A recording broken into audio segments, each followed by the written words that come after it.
Hello everybody, we have the patch 13.10 tier list, and this is going to be the World Championship patch, so pretty cool stuff is going to be happening. We are going to go over what the good comps are, and then right after that we're going to go over how to play each and every one of them. So starting in the S tier, we have Jhin, definitely rose up to the top. It was one of the few comps that dodged a lot of the nerfs. There were a couple of team compositions that got nerfed in patch 13.10, and Jhin kind of dodged all of that, like the Renegade Jhin build. After that, we have Infiniteam. Pantheon got hit a tiny bit, but it's still probably one of the best comps. Lasercorps still solid if you're able to kind of high roll it. And then Spellslingers just kind of like the tried and true comp. If you're not really sure what to go, Spellslingers is generally a good bet. Onto the A tier Anima squad, a little dependent on augments, but really good if you get the right starts for it. Mech Sureshots, this is like the default AD comp. Threats, kind of like an in-between of the two. And then Star Guardian, Kai'Sa, Duelists, these kind of are like a little bit more situational, but definitely still have their place in the meta. Gnar Reroll, this comp got nerfed a bunch. Built different, still solid. Ashe Reroll, probably like the best one-cost reroll right now. Mascot, Vex, Lulu Reroll, Yasuo Reroll, and then Jax. Jax did get buffed a bit, but he's still not that great. Really only like Chinese players play Jax, but apart from that, no one else really does it. But then again, you could say like China probably is the best region in TFT right now. So let me know down below, who do you think is going to win the World Championship? You could list either the player or the region, because I'm kind of interested in knowing everyone's opinion on that. Speaking of rerolls, a lot of the reroll comps are dependent on augments, so I will be uploading the augment guide tomorrow. So definitely subscribe below if you have not already and you're interested in learning what the best early game augments are. So let's start off with the Jhin Renegade build. Not too much has actually changed here. It's pretty much the same comp as it was before. It's just that the comp is really good right now. So when you play it the same way you did a couple of patches ago, you're just going to have much better results. And this one is going to be a fast 8 strategy. And since it's kind of towards the end of the set, I'm going to be doing just a brief overview of each of the comps. I'm going to go over the leveling pattern and then some of the good augments you want, as well as like some part of the early game. So in the early game, like item holders are going to be the champions listed here. Probably for attack damage items, I like Draven the most, but Jax is pretty good because he could hold both the Viego and the Jhin items. So you could put like a Giant Slayer, Titan's Resolve, and then like the Gunblade on your Jax or something like that. He could use all sorts of different things. Some of the key augments you have up here is healing is really good because both Viego and Jhin can make great use of it. Critical Strike is good. Again, Viego and Jhin make great use of that. And then having like high-end shopping or some sort of econ augment's really nice because the comp's pretty expensive. You run a couple of expensive units and you have like 2 slots for legendaries that you can kind of fill in. If you don't get a Fiddlesticks, you could play something like Echo or some of the other legendaries or threat units. If you end up getting a +1 Renegade, just drop Camille. Camille's probably like the least useful one. But standard leveling, some of the items like Last Whisper is probably like the most important thing you could get. And then for Viego, it's going to be the Ionic Spark. But after that, you don't really have to do too much. It's kind of just hitting the comp and then going from there. Let's move on into the next build, which is the Infiniteam Sureshots build. This build is very popular right now, so you might get a little contested with it. Same with the one before, but as long as you get good AD items and you get an Ezreal later on, this is probably one of the best comps in the game. So unlike the comp we saw up here with the Renegades, you don't really need to hit Leona. It's like, it's nice if you hit Leona, but you don't need to hit Leona. But with the Infiniteam comp, you need to hit Ezreal, but when you do, it's like the strongest thing ever. Same thing goes with the other comp, with the Renegade comp. If you hit Leona, it's like great, but it's not gonna change your life. But this Ezreal literally will change your life. Luckily, Ezreal and Samira use pretty similar items, but you typically play around your Samira because it's more consistent to play around your 4-cost units. It's like if you're planning out your life and you're trying to buy a car, like, yeah, you want like a Ferrari or something like that, but you could probably get like a Mercedes-Benz if you like work hard enough or something like that. So you play around the Mercedes, and then if you hit an Ezreal, that's kind of like the Ferrari or whatever you want to call it. But it's pretty much standard leveling for this build as well, because you're playing around 4-cost units, and it's really good with the +1 Infiniteam augment, because again, most of the power comes from the trait, not so much the champion. So if you get 7 Infiniteam, definitely go for that. Add an Illusion, take out one of the other like flex champions, such as like Fiddlesticks, and then your team is just going to be super solid because the 7 Infiniteam build right now is just really strong. The only mandatory item, again, is the Last Whisper, because whenever you play any sort of AD comp, you just need that item. If not, you get stuck on defenders. Next build up we have is Lasercorps. So Lasercorps, it's another one of those trait comps. Unluckily, they made it so that the augments, the +1 Lasercorps, Prismatic, and Gold augments, you can only get them on stage 4-2 now. So don't go around like thinking you can get them on 2-1 or 3-2 because it just won't happen. But this comp works in the same way as the Infiniteam comp. If you do get a +1 and if you do hit the Mordekaiser, you pretty much auto top 3 or auto top 2, and it's really, really nice when you do that. This Mordekaiser changes your life in the same way that Ezreal changes your life. However, you mostly play around the Warwick because he's always going to be there. I believe this comp did dodge the nerf hammer in the most recent patch, but because in 13.9 they changed it so that the augments can't be hit really early, it's not like S+ or anything, though it is definitely still in the S tier. Next up, we have Oxforce Spellslingers. So this one's borderline A tier, borderline S tier, but I think I want it in the S tier because it's just so consistent and it's very easy to play. Not easy to play, but you could play it in a lot of different situations, where I can't say the same for all the first 3 comps that we kind of went over. The Jhin comp you kind of flex into with an AD start. The Infiniteam one, you need an Infiniteam start. The Lasercorps one, you probably want a Lasercorps start. But with the Oxforce Spellslinger build, like, yeah, you could use like a Spellslinger start. Like, of course you still want that, but you could kind of go into this comp with almost anything because the items they build fit in a lot of different teams. Like the Static Shiv, it fits in a lot of other AP comps. You could use a bow a lot in this comp with TF, or you could go for like full AP with like a Nico build. Both builds kind of work. It's going to depend on who you 2-star first, and that's again another great thing about this team. If you 2-star the Nico first, play around the Nico. If you 2-star the Twisted Fate, play around the Twisted Fate, and then you could kind of flex the front line too. 4 Oxforce is like the cheapest version. Don't put yourself in a mindset where you're like, hey, I see this picture of 4 Oxforce, I'm always going to play 4 Oxforce, because you could mix and match it with all other types of stuff if you get more gold in the later parts of the game, because you're running like a lot of cheap units in the front. It's just like a cheap front line that kind of works out really, really well. But standard leveling for this one, and then as for like mandatory items, there really isn't any. I guess Static Shiv if you're playing Twisted Fate, but if you're playing Nico, there's like no mandatory item that you need. So that's one good thing about this comp. Onto the A tier, we're going to start off with Anima Squad MF. So Anima Squad got a bit of a buff, so definitely check out the 3-hour video that I made. But in my previous video, we analyzed 6 different games of Anima Squad, and it goes over like when to go for Anima Squad, what items do you want on Anima Squad, what are the difference between the types of builds in Anima Squad. So click that link here on the website, bunnymuffins.lol/meta, scroll down to the Anima Squad team comp, and then click this 3-hour compilation video, or it's just on my YouTube, you can look for that there too. But it did get a decent buff. You are going to get a few more stacks than you did before, so it's definitely high A tier. What I like about this comp is that it's pretty one-dimensional. You just play around the Misfortune and you try to go for like a vertical Anima Squad comp, so like 5 or 7 Anima, but the tanks and the fillers you could put almost anything in. So Echo and Garen and then Fiddlesticks is probably going to be the go-tos, but they're really expensive. You could use other stuff in the meantime. So if you can't afford a Garen, you could put in a Shen 2-star. If you can't afford the Echo, you could use Gnar or just play like a Kai'Sa for quick draw. And if you don't have a Fiddlesticks, again, you could still use Kai'Sa. You could use Aatrox. Lots of other things you can use. Hell, you can even use like an Alistar, because Alistar gives you Mascot, and with Echo, he gives you Aegis. And then after that, you could even drop in a Fiora to get Oxforce on the Alistar and give your Vayne Duelist if you're playing around Vayne.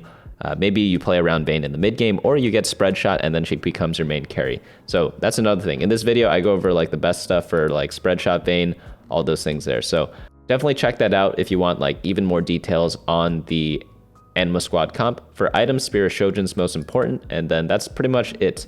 Onto the next build, we have the Mech Sureshot build. So this build is going to be very solid if it's an AD heavy game. So if you're seeing a lot of Jhin players, if you're seeing other Samira players, you're running 4 defenders, so even if they have a Last Whisper, your Garen's still going to be decently tanky. It also works against Infiniteam, that's another AD composition.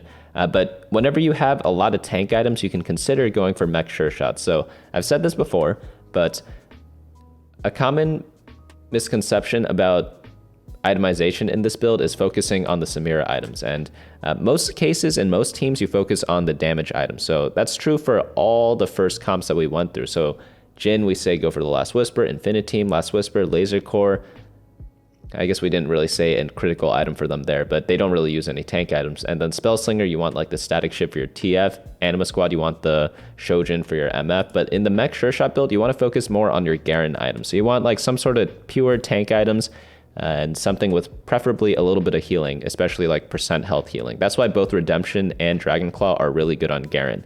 After that, like Bramble's really good, but I believe we have down here a bunch of other options like Sunfire Cape, and then like Ornn and Radiant tank items are like even better on him. So if you're going for a mech comp and you see like Portable Forge on one of your augment choices, definitely go for one of those because it gets even more value on the mech.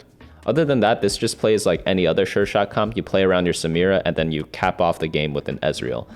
You can use Sivir, Draven, or Ashe as the item holders. Pretty straightforward there.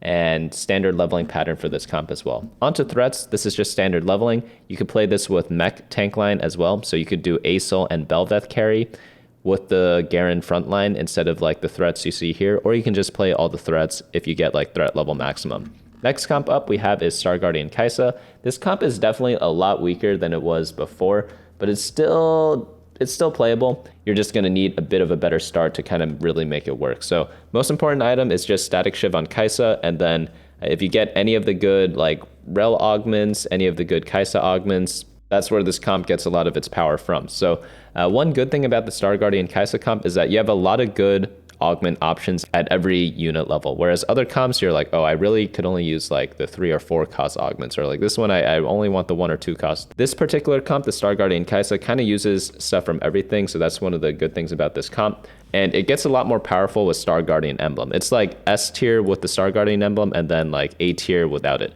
So always try to get that on the augment rounds or like on the carousel if it happens to pop up there, and then you can play around a lot of different units. But this is just standard leveling for the most part if you're playing around Misfortune. So if you do get an emblem, do standard leveling. But if you're going for Kai'Sa, do a Kai'Sa reroll. So you want to stabilize at stage 3-2 at level 6, and then go level 7, and then slow roll at 50 gold every single round until you hit everything 3-star or you find a good time to all in. As for items, Static Shiv, as we talked about before, and then Archangel Stab, probably going to be the 2 best ones right now. And then third item doesn't really matter too much. Next up, we have Duelists. Duelists still pretty good. They did get like a slight hit 2 patches ago, I believe, but they're still playable. They're not your first choice, but if you get a very strong Duelist start, let's say you get like 4 Duelists at stage 2-1, or you get like a Locket and like 2 Duelists, but like one of them's 2-starred. Definitely consider going for this comp because you're going to just terrorize people in the early and mid game, and a lot of people don't know how to play when they have low health, and Duelists are great playing against that because they are just super strong in the early game, but then they fall off pretty hard later on. Next comp up we have is the Gnar Gageteen. So Gnar Gageteen definitely got hit the hardest in 13.10, but it's still usable. You know, I'm not like that happy about going for it, but there is a time and place for everything. To do this, you just reroll for Gnar 3-star, so you do the same thing as you did with the Kai'Sa. Slow roll to 50 gold at level 7, and then also like try to stabilize at stage 3-2 at level 6 as we see here. And then after that, you also have the option of going level 8 before you get Gnar 3, and that is only if you get a Nunu at level 7 while not having a +1 Gageteen. So obviously you do want a +1 Gageteen because that means you don't need to look for Nunu, and you can see that in the augment choices on the right-hand side over here.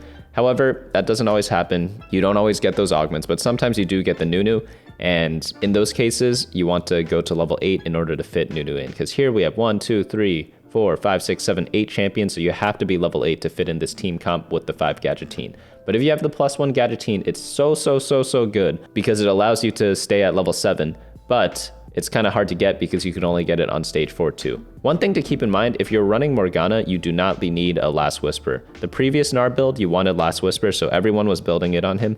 But nowadays, if you run the Morgana, you don't need it anymore, so just go triple damage item on your Gnar, or like save one spot for like the Gageteen item, because most of them are pretty good on him. Build different comp, you just need the augment for it, just do standard leveling and run a bunch of duplicates. Ashe Reroll, if you get the Ashe Reroll augment, I'm gonna go over more about all the reroll comps with the hero augments in the augment guide. So again, that's happening tomorrow. But pretty much I'll tell you like how many copies of the Ashe you'll need before you consider going for this comp at stage 2-1. But you just reroll for Ashe 3-star, you don't level up in the early game, and then you slow roll at level 5 in most cases, but sometimes you want to roll on stage 3-1 to 30 gold in order to get a couple more 1-cost units, then econ back up to 50. There are a couple of ways to do 1-cost reroll, but that's generally like the best accepted way right now, according to the science. So if you trust the science, that's going to be the best way to do it now, but it kind of changes because no one really did that till like the past couple sets, but before that, pretty much no one was doing that. So that's kind of interesting how people develop different rolling patterns as a game kind of matures, even though leveling odds haven't really changed at all. But the only important item you want is the Last Whisper on Ashe. Just put that on her, and then 2 other damage items. They don't really matter as much. But we have all the recommendations over here. Next comp up we have is Vex Reroll. So Vex Reroll, pretty solid, pretty solid. Not the primary comp that you're going to go for every game, but if you start off the game with like a tier, and then you get a Vex from a box, and then you have like a 2-star Nasus or something like that, then like, yeah, maybe consider going for this comp. But unless the stars are aligning for Vex Reroll, I'd probably put it on the back burner, you know? However, once you get those good starts for the comp, it's actually pretty powerful and pretty underrated. Just make sure you try to position your Vex so that she actually shoots the backline priority targets. So watch her positioning every game, because it's going to be different depending on where your opponent puts their tanks. And then look at what she shoots at and what she shoots through to hit. And then you can kind of sort of adjust based on that, because that's going to be a big determining factor on who wins each fight. So pay attention during the fighting rounds. A lot of times people play TFT and they don't focus on the game once the auto battling starts. They're like, oh, it's an auto battler, I don't have to do anything. But there's a lot you can do during that fighting time. And it could be either thinking about your future turns, which you do with most other comps, or looking at the fight to see what you can change positioning wise for your other opponents. And that's definitely one of the things you could do with the Vex comp. Next up, we have Lulu Reroll. This one is just going to be a heart reroll comp built around Lulu. And obviously you want like some of the 1-cost augments, because it's a 1-cost reroll build. You do the same exact leveling pattern as we did with Ashe. Next up we have is Yasuo Reroll. This is 2-cost reroll. Might be the only good 2-cost reroll right now. The other one I would consider is maybe Draven, but Draven definitely not as strong as the Yasuo Reroll, like not even close. I think the most important item on Yasuo is the Quicksilver, just because it guarantees him a bunch of casts and then 1 healing item. Probably like Handed Justice and Jeweled Gauntlet is a very powerful build because it gives him a lot of critical strike chance. And it's just a very solid build if you manage to get a bunch of Yasuos to 3-star. Moving on into the next comp we have is the Jax Reroll build. Yeah. I would only play this if you have a double bow start at the start of the game, or scope weapons, and then like a 2-star brawler, or having like a Jax early on. Obviously it's hard to get the Jax because you have to get it from one of the random orbs in stage 1, but sometimes you have like 2-star brawler, like 2-star Blitzcrank, and then like 2 bows or something like that. Like, yeah, you could probably consider playing this. But really popular in China. They love Jax like throughout this whole set, but it hasn't really caught on in the other regions. So it'd be interesting to see what happens in the World Championships. Are they going to be playing a bunch of Jax, or are they going to just let it like slip by or something like that? Now onto the bait tier, we have Draven Reroll. Same leveling pattern as Yasuo. I just realized I didn't go over that there. But you want to stabilize at level 6, but you want to go up to level 6 and then slow roll for Draven 3-star, and also for Pike, at least if you're going for the Hacker Draven build. Some people are doing the Hacker build, some people are doing other ones where they go for supers instead. So instead of playing the Hackers, Shen, Pike, and Leblanc, you just play the super units, which are going to be Gangplank, Lee Sin, and Malphite, and then you also replace the Blitzcrank with just another random unit. So what build do you go for? So if you're getting a lot of supers in the early game, definitely go for the super build. If you're not, go for the Hacker build. But if you can ever get the carry Draven augment in the early game, that's going to be really good. Or if you get something like combat training with the Draven at the start of the game, that's the only time where I'd kind of consider going for this. As for items, Last Whisper, IE, and then healing item is going to be the best on him. After that, we have Hearts Reroll. This is just like Sona and Lee Sin built around that. It's okay, not the best. Lucian Reroll, also not the best. This revolves around like the Lucian support augment. It's weird, like the Lucian carry augment isn't for a Lucian reroll, but the Lucian support augment is good for a Lucian reroll. And then I think Jinx Reroll, this is like you pretty much play the same as you do with Anima squad comps, except you go for a Jinx 3-star. And then in the C tier, we have Hacker LeBlanc still, if you want to play that. It's not the worst comp, but you need very, very specific starts to kind of make it work. As for items, nothing's changed in the last week, so it's still the same thing. Bow, sword, tier, all going to be the high priorities. Negatron if you're going for mech, and then pretty much everything except for a glove is going to be good. But even if you get a glove, it's not the end of the world. Never go into a game and you see your starting item and then you're like, oh, I just lost already. That's like a very negative mindset that you like shouldn't be having, because you can really use any of the items and still do well. It's not really the determining factor of like your gameplay. But you can check out the notes down here of what to do with each of the items. if you are curious about that. But moving on into the summary, again, World Championship patch. Let me know who you think's gonna win. S tier, I'm pretty confident about though. Like Jhin, Infiniteam, probably the 2 best comps right now. Lasercorps situational, but if you get it, it's amazing. Spellslingers is just like the tried and true comp of the set. And then definitely big Anima buffs. I'm kind of excited about that because I did just make like a 3-hour video on Anima Squad, so getting a buff on that just means it's going to be much easier to play that comp. But it is now time for the BunnyMuffins tip of the day. So now is the time where it's sort of like nearing the end of the set. So there are a lot of different ways to climb in TFT, but if you care about your rank a lot, you could either do what's called short-term climbing or long-term climbing. So in the start of the set, you generally want to favor the long-term climbing. So that's more focused on like learning the fundamentals, learning all that stuff. But towards the end of the set, when there's only like 3 weeks left or 4 weeks left right now, you want to just get the rank that you want. So you could use all these like, I wouldn't call them tricks or whatever, but they're just really good short-term ways to like boost your rating. And that's going to be called developing your patch specific knowledge. So instead of like looking at a leveling guide or something like that and analyzing that, what you should be doing is focus more on what works now and focus less on like the fundamentals of TFT if your goal is just to like get a fast like rank up before the end of the set. So hopefully you built up your fundamental skills throughout the entirety of set 8.5 and set 8. And then now you're like, all right, let me try to reach my peak. Let me like do all the short-term learning that I can, such as like really learning how to play the Jhin comp, really learning how to play the Infiniteam Sureshot comp, and focus more on like those little minute details that are only gonna work on this patch, and then kind of use that to boost up your rating like just a tiny bit. It's not gonna work miracles or anything like that, but it's what's helped me qualify for a bunch of tournaments. I do a lot more VOD reviews, for example, whenever I'm like really trying to climb, because I learn a lot of patch specific information that I normally wouldn't really care about if I'm just playing for fun or something like that, or playing to like just learn more about the game long term, such as like theory crafting, thinking about like, don't theory craft right now, just focus on playing and focus on climbing, because that's like all that really matters for like short-term ranking gains. But that's going to be it for me today. Definitely stay tuned for the augment guide tomorrow, and I hope to see you all in the next video. Hey guys, thanks so much for watching. Don't forget to share and subscribe, and of course smash that like button. Each like is an LP I gain before the next video.